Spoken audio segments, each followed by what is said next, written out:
Hello, everyone. Welcome back to the Heights podcast.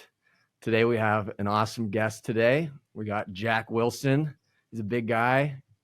Jack, I don't know if this is a good question to ask, but how tall are you and how much do you weigh? Then you were playing football. I mean, you probably lost some weight, but just give them a sense because you can't see how big you are with just that back. Right. So I'm 6'11". I'm now 280. So pretty light compared to football. I was about like 330, 340 at the time. So been That's able to become a little bit more of a basketball player, a little more agile. Yeah. Cool, man. Jack and we met at Washington State University when I was a campus minister at WSU, and Jack played on the football team. He played on the basketball team. He was at the University of Idaho, played basketball for a little bit. Now he's at the University of Minnesota playing basketball. So maybe, Jack, just tell them a little bit about how you got into sports and even the journey from Idaho, WSU football, and even to the University of Minnesota and what you're up to now. Yeah. So growing up, I always played basketball. It was kind of a easy thing to get into being so tall. I enjoyed it, put a lot of time and effort into it, was able to get some scholarship offers coming out of high school. Ended up at Idaho. And then things started to kind of change a little bit. Noticed that maybe there was an inkling there could be something more in store other than this thing that I've put literally everything into. So I decided to move on. I was going to get into strength and conditioning as an intern for Washington State, and worked on that for a little bit, and it ended up one thing led to the other. The football team just asked me to walk on, and there was a potential that, maybe by year 2 I could earn a scholarship, and so I just said, hey, well, why not? I only got so much time left to be an athlete, so I'll give it a shot, and it went amazing. That's actually, I'm sure we'll get into it. That's where the conversion began, things like that. But anyways, to sum it up, then end up playing basketball at Washington State as well the second year. Just kind of how things played out, ran out of football eligibility, just kind of on a whim. The coach knew me from high school, and just said, hey, gave me the opportunity. So from that, I got back into basketball shape and said, hey, I'll give it a shot to be a grad transfer somewhere. And then an opportunity came up here at the University of Minnesota, and that's where I'm at now. Sweet. Yeah. So tell me if this story is totally false, because I heard it, and maybe it's just wrong, but I heard that the story was that you were in Idaho and you were walking, and you're a tall guy. And then maybe the coach saw you and like walked up to you and said, like, dude, do you play sports? Like, come play for me. Yeah. What happened? I was working at GNC actually. I picked up a little job there while I was doing internships with strength and conditioning. And it was the head football strength coach. He came in and saw me, and, one thing led to the next. I told him, I want to be a strength coach, blah, blah, blah. He said, oh, no way. And he just kind of kept asking questions about, well, but you're huge, dude. Like, you look like you could maybe play a sport or something. I don't know. And so I just gave him my background. But yeah, that's kind of how it initially happened. Was he came by my work, and the conversation started about an internship, but it changed into playing football pretty quick. I think they knew what was going on. That's awesome. Yeah. So and then you transferred over to WSU.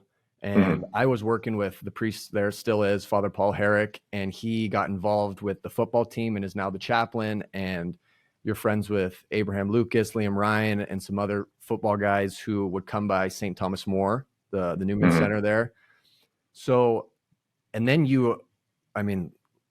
kind of the long story short is, I believe you were Catholic, baptized Catholic. But baptized Catholic as a baby, but never taken to church or anything like that, really. Yeah. So, and then I witnessed you basically full on, I'm all into the faith. Like, I mean, and it was awesome. You went through RCIA, which, if people don't know, that's the rite of Christian initiation to receive your Holy Eucharist and confirmation. So first tell us what was life like before you had a conversion, and then bring us to what happened to where, okay, faith is now the center of my life. So yeah, what was it like before and what happened to now? Yeah. Yeah. I mean, shoot, it was all I knew, right? So, it really, I can only best describe it looking back, as just kind of miserable. Just, yeah, I'm here and I'm alive, but I don't really, I had no real deeper purpose or hope or really anything that, I could go to other than basketball. So that's why I kind of put everything into that. And when that goes down the drain, then I was a mess. So, you know, it was it it wasn't fulfilling in any way, right? So, um, one thing led to the next. I ended up playing football. Like you said, Abraham Lucas, Liam Ryan, great role models for me, on the O line, but also just as men, they're really good guys, right? And so I noticed they're going to chapel and doing these things, so I just join in one day, and Father Paul starts talking, and I'm looking around like, because I'm starting to get real emotional. He's talking about this idea of things that just they hit me in a way because it was what I've wanted all along, and I didn't even know I wanted it. So now I'm confused and about to start bawling my eyes out. These are all my new teammates. I'm trying to like hide away, but Father Paul did catch notice of it, and he chased me down and said, "Hey, let's talk." And we started meeting weekly and just kind of dove into everything. And I was really able just to open up, and as soon as I give the Lord my yes, it opened up everything. Right? He talks about that iceberg. There's so much more beneath the surface there, and boy, did I learn it quick. So, just revisiting everything, but it doesn't change what was, but instead I'm doing it in a new way, and that's with the Lord. And the immediate comfort and overcoming love, that perfect love, it changed my life really fast. It's the best way I can explain it. just Yeah. just happy, right? Yeah, that's good Yeah, news. Yeah. yeah, So, it's great. so what, if you could just describe a little bit more, if you're open to it, of Hmm. what was not fulfilling about life without God and just living your identities in your sport? Why was Yeah. that unfulfilling? And then when you're at chapel, which is where, the football team before the Hmm. game gathers together for whether it's a motivational thing by Father Paul, a Yeah. prayer, what was there something that Father Paul said where maybe it was like, wait, this is what I've always been looking for, or this is Yeah. more, what, yeah. So what was it that he said or that struck you, if you can put it into Yeah. words, maybe you can't, yeah, that Hmm. led you to want to meet with him? The best way I could explain is just not having to be perfect, not having to do it alone, just it being life, literally anything. Kind of going back, um, to, some of those earlier years of putting everything into basketball, like that's a terrible foundation because basketball is not going to save me when, I hit the bed at night and just am there with my own thoughts and what is my purpose? Wondering all these questions. Basketball doesn't have an answer for that, right? It has a temporary fix, like a lot of things on this earth that put a band-aid on it. And what Father Paul was saying about just the idea of you are enough, it was really profound because it was like, hey, whoa, maybe this is what kind of sparked this concept of maybe there is something out there. Turned out it was the Lord all along there with me the entire time, and it fit perfectly into all the questions that I had. Um, but even though I didn't realize it, that's what I was looking for. I just wanted to be loved, right? So, when I could finally realize, oh, like, no, I don't have to keep chasing these, superficial things. I don't have to keep looking for love in all the wrong places. Like there is something more. Yeah, it's extremely profound, man. There really are no words for it, right? But so the journey continues. It's just, completely shifted, and I'm not alone, right? Yeah, Yeah, that's powerful. And I mean, would you say it's like, I don't have to perform or do anything and I yeah, know I'm loved? And I know Yes, I'm enough. exactly. I'm not just, oh, Jack, the basketball player, and like, no, I'm a beloved son of the Father. That's my identity, you know. And it makes you a better player too. What do you? It's kind Yeah, of what funny how that works yeah, go to because that. So why yeah, why does it make you a better player? you're playing free. You know, you're not bound by people's expectations, and you know, we're imperfect, and yeah, you fall back into these things at times, but you can always come back, and that's something that Father Paul helped me with, is just coming back to recentering it. No, I'm a beloved son of the Father, and you could do that before every play, before whatever it may be, and you come back to what is true. You're not fed these lies of, oh, I need to perform or do this, that, or the other to be loved. It's like, it's not how it works. It's these lies that you've been fed, and it doesn't have to be the real thing anymore, you know? Yeah. I'll never forget when Father Paul told me the story of Dean Janikowski. Mm-hmm. Is that how you pronounce his last name? Yep. Where he's told Dean when he was backup kicker, and then Mm-hmm. the first string got hurt, but he said, every time you kick, announce out loud, I'm a beloved son of the Father. Mm-hmm. Like, we need to recenter your identity, not with God first, rather than in your sport or performance. And Yeah. then, he won Pac-12 kicker of the year, I believe it Yeah. was.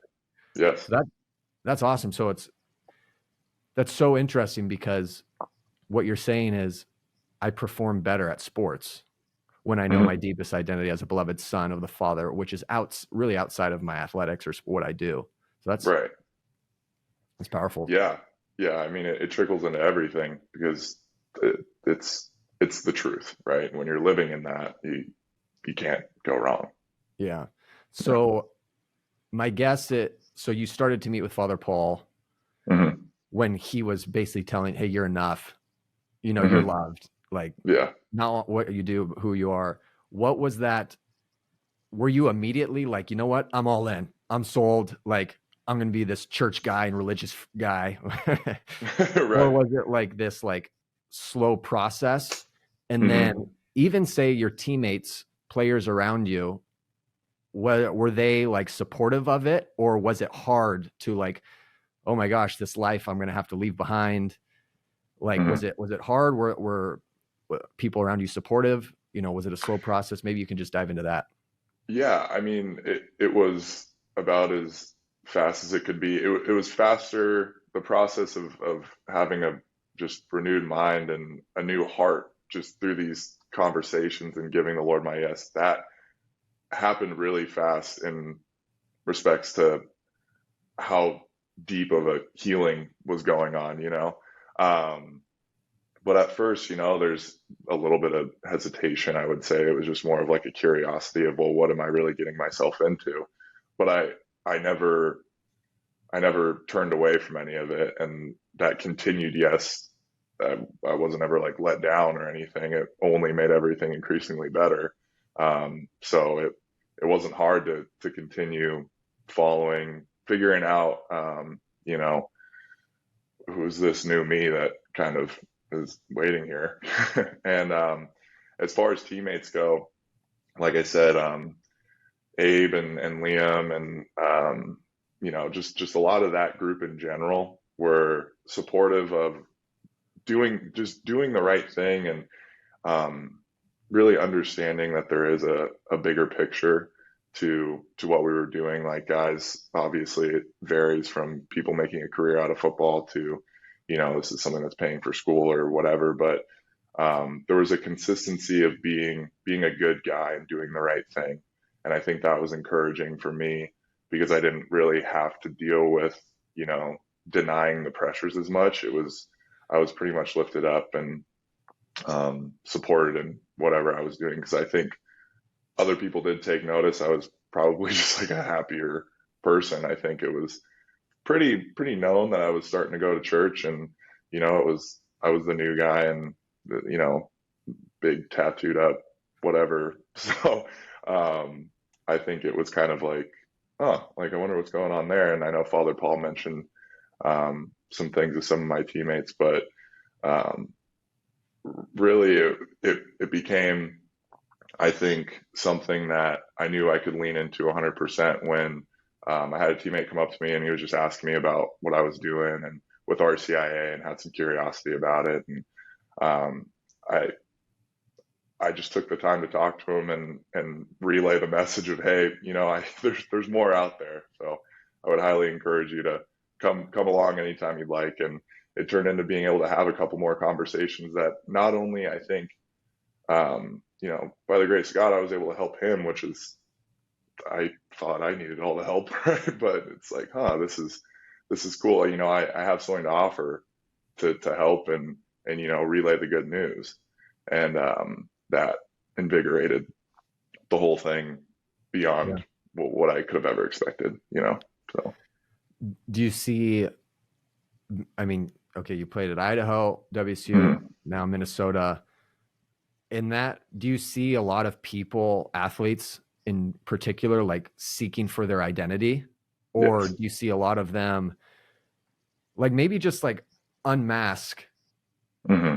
the world of athletics, because it's like people, fans, all you see is game day, Yeah. or pictures. Like maybe if you could unmask like what's really going on in this searching for identity and maybe love in the wrong places, and are people like we said, one guy was, hey man, like tell me more about this. Like are Hmm. people interested and curious, or is it like, yeah, maybe try Yeah. to tell, yeah.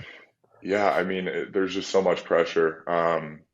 It's people put their whole lives into this sport, right? And it's very easy probably to mistake it for your God. Because if you don't have a foundation in your faith, and um, I mean, you're going to continually build on this just really shaky ground. And um, there's totally a presence of after college athletes having a really hard time. We've been given statistics about it in the past, and the higher ups of different programs have an awareness of like, hey, yeah, like we need to teach these athletes that you're more than that, and there's life after sports, and which is great and all, but it really doesn't. It's not just a fix. I think Mhm. that there is um, a huge need for faith to remind you that you're so much more than just your performance, and it doesn't matter, how big of a game day you have or whatever that may be. And um, I think the the beauty of it too is, like I said, you play more free when you're living from that place. So it would be great if everybody could get on board. We'd probably see great performance boost from it, but it's not even about that either. I think that's the whole point, is when it's not just about, oh, I need to perform and do this, that, or the other to be, liked or, let alone loved. Um, it, it's freeing, and you have a better quality of life overall as a result. Yeah, Yeah. it's powerful. It's Yeah. powerful. Absolutely. Yeah. So yeah, it was awesome to see you, because I was your teacher for at least Hmm. RCA and friend as well, and it was every week. It was like it's just a big smile, like Hmm. you were happier. You could Yeah. easily, you could just tell visibly this guy's more free. Something happened to him, Hmm. and so I what a good question might be, before your conversion, Hmm. to encountering Jesus Christ, like I'm sure party scene, Yeah. college party scene, you know, you're an athlete, and typically Hmm. with athletes, it's, oh, the women, oh, there's this athlete. Hmm. So what shifted in regards to, say, like even dating, who you look Yeah. for, friendships, Yeah. even the party kind of lifestyle, or even celebrating after games and stuff, Hmm. like what was kind of the shift, if you don't mind kind of diving into Yeah. just I real mean, life college stuff. yeah, it's everything, right? Because you you see the temptations never go away. Your need to make a decision of doing the right thing, that it doesn't go away, but it's how much easier is it to do the right thing when well, I mean, I'm not really looking for this temporary fix Band-Aid thing again. That just makes me miserable. So why even go there? It's a completely different perspective at that point. Because before that's like all you can do to feel better. But now it's like I just simply know that that's going to lead down a path that I don't want to go. So why would I even do it? It's kind of Yeah. simple, you know? Um, but yeah, like those things, they don't go anywhere, and you need to be aware of that. And um, I think that just as far as like dating or whatever that may be too, like you look back and there's some you're not happy with some decisions that you made in the past, right? I experienced a lot of that. But moving forward, I just noticed that everything has a much bigger picture, right? And you don't get caught up in the moment thinking, you know, oh yeah, this will just be fine and I'll forget about it tomorrow. Like, no, you know what you're doing, and you know that there's a bigger picture to the whole thing. Life is it's the beauty is seen now, right? So you never want to just take that for granted. Yeah. Yeah. That's good. We'll say with even friends or even on the basketball team, like, Hmm. is it something that's being open about your faith and the freedom of, wow, I truly found my identity as a beloved son. Like, Hmm. I mean, because you wanted to share that, and you Hmm. were sharing that, and has that been a challenge, or it's like, you know what? No, it's easy for me. I'm very open. Everyone knows my faith. Hmm. Or has there been pushback and challenges with that? Yeah, I think, gosh, um, I've only been here for a few months, but as far as here at Minnesota goes, we have a lot of guys who are pretty rooted in their faith as well. And actually, one of my roommates and I, we do like our own little Bible study and just try and check in and keep each other accountable as far as that goes. Um, but uh, as far as a more long-term presence on a team, say football, it was encouraged because I think other guys got to experience kind of just similar um, awareness of how, because you do something as difficult as football, you kind of get past the moments of, oh yeah, this is just like fun and I can show up to practice hungover, and it's like, no, it's not going to work. So I think it's a little easier to fall out of some of those bad habits. Therefore, it's more encouraged to, have a bigger picture and be working towards being a good guy and doing something greater than just these little temporary ordeals. But, I think as far as being in the world of sports, you're kind of in between two different worlds at times, because you go to some places and say it's all athletes. It's like, oh, everybody is wearing their like athlete identity right now. And then you go out into the real world and it's almost like it's different. And I I think I do struggle with that, and just I don't really see myself as two different people, I guess, anymore, which I Yeah. think can happen with athletes, where you have your identity as an athlete and you got to keep that looking a certain way or whatever. But it's like, no, I've been able to, like I said, just be a beloved son of the Father. I'm just Jack, you know. So I think if anything, it's not really a struggle for me, but it's definitely awakens an urgency to want to spread the good news that we all don't have to be doing this double-sided ordeal. Yeah. Yeah. So that's one of the kind of concluding couple more questions that I have is, Hmm. what would you say to Jack before conversion? Or, Hmm. there's a lot of people out there right now, athletes, and it may not even Hmm. be an athlete. It may be someone who's, my identity is in my schooling and my grades, Yeah, any type 100%. of performance. So what would you say to that person, maybe to Jack back Hmm. then? What would you tell him, or advice that you would give him? Yeah. Yeah. And so, and through this process, what's like been the biggest takeaway that you learned that you would want to just tell everyone? Yeah. I mean, if I could change it all, I'd be like, hey, go to church and start figuring this out. But I mean, no, if it was just given the same circumstances and I would just tell them the same thing that I heard is that you're enough. It's okay. You know, I was scratching and clawing to fulfill this, whatever it was, image of super athlete guy and just stressing myself out. I was just so tired. But if I could have known that it's okay to rest and, you know, to accept that grace, then I think that's really all I'd say, because I mean, that's what's happening now. I just am able to constantly be reminded in those moments of, you know, scrambling, trying to, you know, chase the whatever, the dream that you're supposed to have of whatever. It's like, hey, like, no, you're just a beloved son of the Father, man. Just take it easy. Yeah. Dude, Yeah. I think even myself is, you know, if you have a bad day Hmm. or you're struggling, even ask yourself, like, what are you believing Yeah. about yourself? Hmm. Like, am I believing like I'm a piece of crap? Hmm. Do I believe I'm just stupid or Hmm. ugly or whatever? Yeah. And it's like, yeah, it's probably one of those things where I don't believe I'm enough. It's Yep. like, I need to hear that. 100%. Yeah. It really does go beyond just athletes. I mean, I think everybody experiences all in their own way, you know, like trying to, yeah, chase down this certain thing. But yeah, like you said, you don't have to lie to yourself. Yeah. Yeah. Yeah. That's good. All right, everyone. Jack, thank you for coming on the Heights podcast.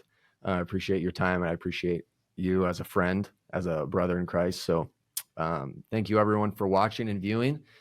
And feel free to share it with any of your family or friends who you think would benefit from it. Thanks, Jack. Awesome. Thanks, man.